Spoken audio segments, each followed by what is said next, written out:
Kenton Fisher, and I'm coming to you from NASA's Johnson Space Center, here to talk to you about observing Earth from space, astronaut photography.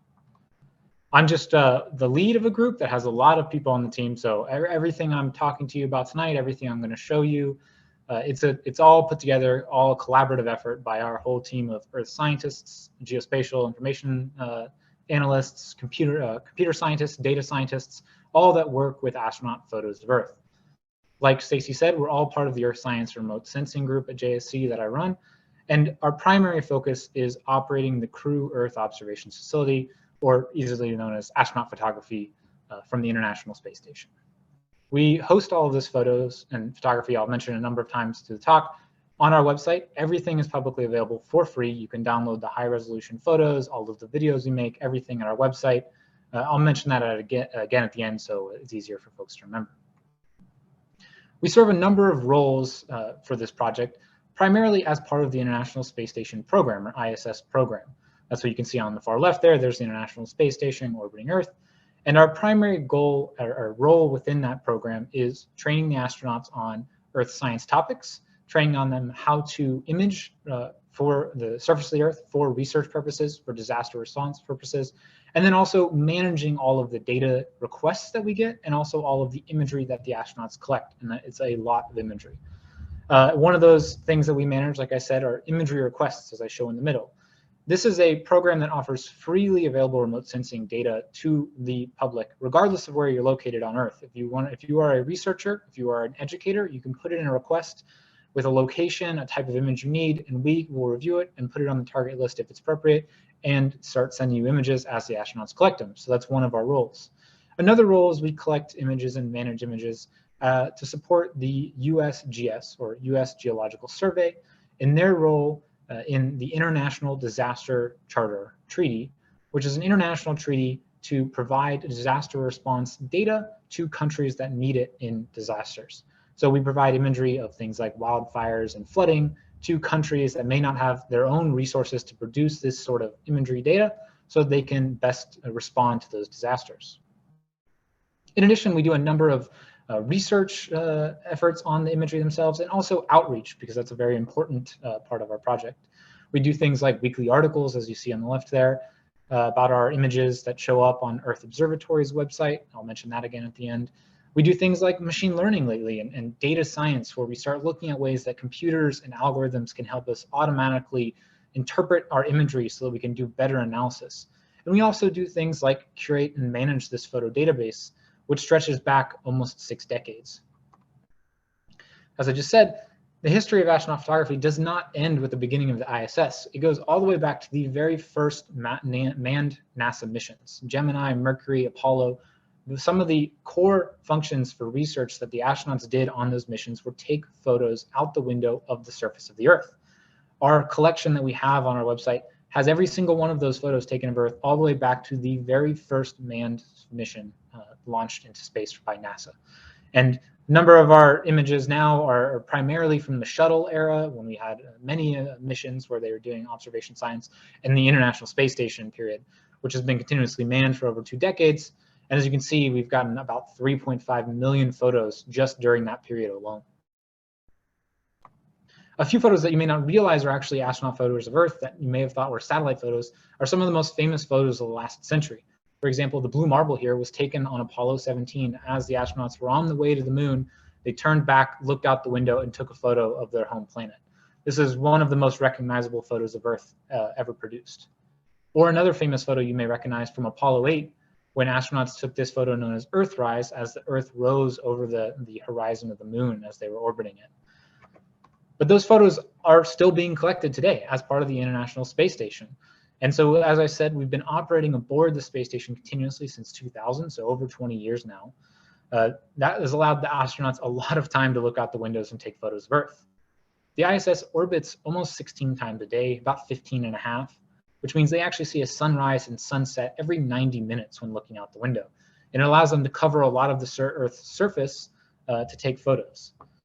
The ISS orbits about 250 miles off the surface in an area we know as low Earth orbit. And again, they get a lot of opportunities to take images for us.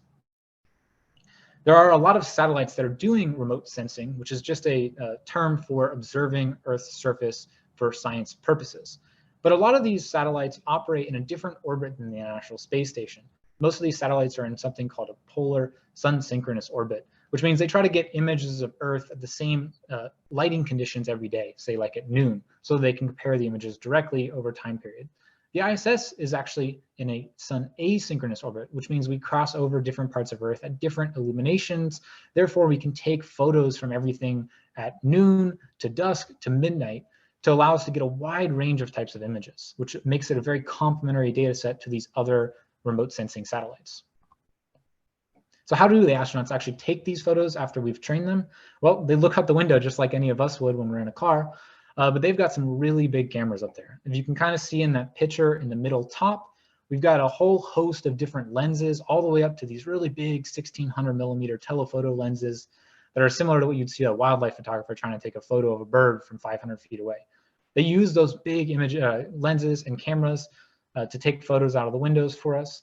And they're using things like Nikon DSLRs, which are cameras that you could go to your local store and buy yourself and use. And so these cameras have been really useful. We've upgraded them a number of times since the start, obviously over 20 years. And we're actually about to upgrade them again in the next few years to get the latest camera technology. But even with what we have now, we can get some great photos out of windows like the cupola, which you see on the left there. These lenses allowed us to collect a wide type of imagery. So everything from that image on the left with the 16 millimeter almost fisheye view is what an Earth limb shot is what we would call it, because you can see the horizon of the Earth and the darkness of space behind it. In the middle, we've got kind of a mid focal length 50 millimeter where that's the California coastline. And on the far right, you can actually see a much higher focal length, more zoomed in, higher resolution shot of San Diego with a 400 millimeter. And we can go even twice that in terms of resolution. This allows the astronaut to have a lot of flexibility when they're looking out the window and taking these photos for us. They also, like I said, get the benefit of doing variable solar illumination, or essentially different lighting conditions. This is the boot of Italy, as you can tell.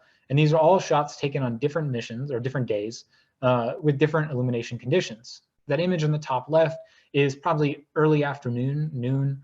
And this is kind of the same sort of lighting conditions that you would see in a satellite photo. If you went to like Google and looked on the satellite photos there on Google Earth, that's the kind of lighting you would see. But we can do things like in that top right and bottom left, where that top right image is either dawn, or, late dawn or early dusk, where it's starting to, the solar illumination starting to change. You start to see a lot of high shadows, or even in the bottom left, where you're at night and everything is illuminated now by artificial lighting from our developments on Earth. That image on the bottom left is a great example of a really unique data set that we can offer with nighttime imagery. We actually offer the highest resolution, freely available nighttime photos of Earth anywhere available for researchers, which makes it a really beneficial research platform. We also get to do things like variable look angles. An astronaut looking out the window to take a photo is exactly what you think like when you're looking out the window of a car. You can aim the camera however you want, up, down, left, right, twist it. But they're also floating in space. They're in microgravity, so they can spin themselves around too when they take the photos. This gives them a way wide range of angles that they can take photos of Earth for. So this is, again, Italy, as you can see, in a whole bunch of different angles. In addition, when they do this and you combine the different types of lenses we have, the different viewing angles, the different illumination conditions, it really offers a unique type of data set that we can provide researchers. And one benefit that you have with astronaut photography that you don't typically get with a satellite is you actually have a person sitting there looking through the lens right immediately as the image is being taken and making adjustments that they think about. When we look at images from a satellite, right, we tell the satellite, take a photo, it takes the photo, it's got to transmit it back down, we have to look at it, we have to then send another command up. An astronaut is doing that all in their brain on the fly. They look at a photo just like you would look on your phone when you take a photo, and you can immediately say, that's not good, I need another one. And so that allows us to do things like take photos of Venice here. So we look a really zoomed out photo here. We start to zoom in. The astronaut starts to change lenses so they can get higher resolution shot. We zoom in. And so all the way in the bottom right here, and it's kind of hard to see because the images are compressed for PowerPoint, but that bottom right photo is high resolution enough that you can start seeing individual streets. And this is something an astronaut can do on the fly with the different lenses we have and their training that they have. Like I said, these astronauts have a lot of options that they can use when they're taking photos, but they need a lot of training and information to be able to accurately take good photos of the targets we're requesting. To give you a sense of how quickly targets go by, when they have first be able to see a target on the surface of the Earth to the last time they'll be able to see a target until another orbit, it's about 45 seconds. So it goes by quick. And so they need as much information they can so they know exactly what window to look out at what time and where to look to get a photo. You know, if we tell them to get a photo of a specific mountain or a specific geologic feature or Boston, you know, they look out the window and they can see a quarter of the Earth, right? It's hard to find it right away. And so we send them daily targeting information that says the ISS is going this way. You need to look out at 30 degrees to the right out of this window, use the 400mm camera, and at 11:23 a.m. you'll see it and take the shot or take 20 shots. And so we provide all that sort of data to them. It's also important because we want them to get photos in specific lighting conditions. You know, if a researcher wants a photo during the day and they get a photo at night, it's not really useful, right? If we send them a target and it turns out it's all cloudy and stormy, and they look out the window and they try to find Boston and it's covered in clouds, they can't see it, it's not really useful and it's a waste of the astronaut's time. And so we do all these sorts of assessments with various software to provide the best information we can to them as soon as possible so they can get the good imagery that we need. And like I said, these images are used in a number of different types of research and applied sciences ways. In terms of some of the science that we do with it are things like land cover change over time, and I'll have a few examples later in the slide deck. Other things that are less commonly associated with astronaut photography, but they're actually some of our most beneficial data products, are those nighttime images that are used to study things like urban growth or light pollution. People don't realize it when you look at an image at night, unurbanized areas, so the forest, you know, parks, the ocean, basically undeveloped areas, they're pitch dark because there's no artificial lighting. So there's a really strong correlation between places that we build, you know, new buildings, new parking centers or shopping malls. We put lights, right, so we can see at night. So there's a really strong correlation between artificial lighting and where we have built things. And so it provides a really good platform for studying urbanization. We also, like I said, respond to things like disasters. We send a lot of imagery for wildfires, which I'll have a few examples later, hurricanes, flooding. We actually had a situation in South America where there was a really strong river flood that we got photos of. We sent to the emergency responders in the country in South America, and they used that to figure out what areas in the city were most affected by the flooding and craft their response efforts to go help people. And these are just a few examples of the ways that we can use this. Another method that's not on the slide, but just as important as I'm showing tonight, is outreach and education. These photos are commonly used for teaching children and the general public about Earth science, about observational science, and the many ways that we can study our changing planet. So here's an example, and it's kind of a rhetorical question, I'll answer it for you, but how might you use this astronaut image for disaster response, for science? So this is a shot from 2018 from the California wildfires. It was a really bad wildfire season that year. And what you can do with a photo like this for science is look at the smoke plumes. That is the primary interest a lot of researchers have of our wildfire photography or volcanic eruption photography. You can look at how far the smoke plume has traveled, how high in the atmosphere it gets, you know, how large is it, estimate how much material is in it, what fires are producing what types of smoke plumes and how much. And that's a common request, especially from wildfires, but also from volcanic eruptions.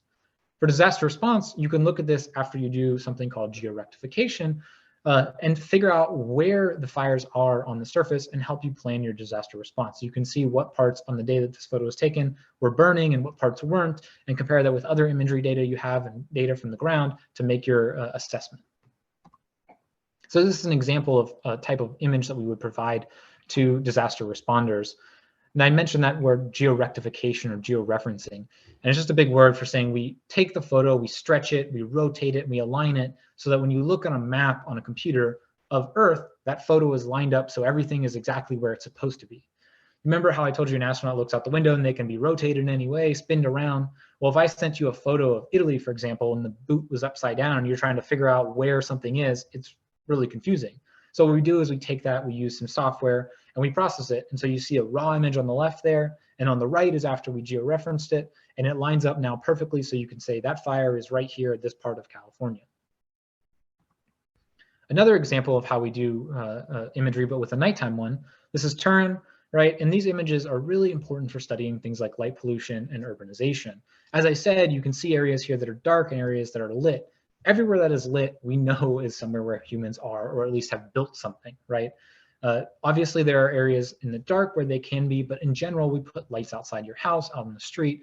in parking centers so that people can see at night. And that allows us to one-to-one look at, oh, there's growing areas of urbanization here because 5 years ago when we took a nighttime photo, we didn't see anything in this area. And suddenly there's a big light source in this place that used to be wilderness. So there must be development going on there.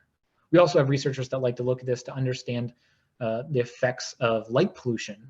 We've got researchers that work at observatories that are using this to study areas of light pollution so that they can adjust how they do their observations so that they're less affected by this light pollution. Another example of the science we do is land cover change or change over time. This is a really big initiative for us with climate science to understand how our world is changing as environmental conditions change.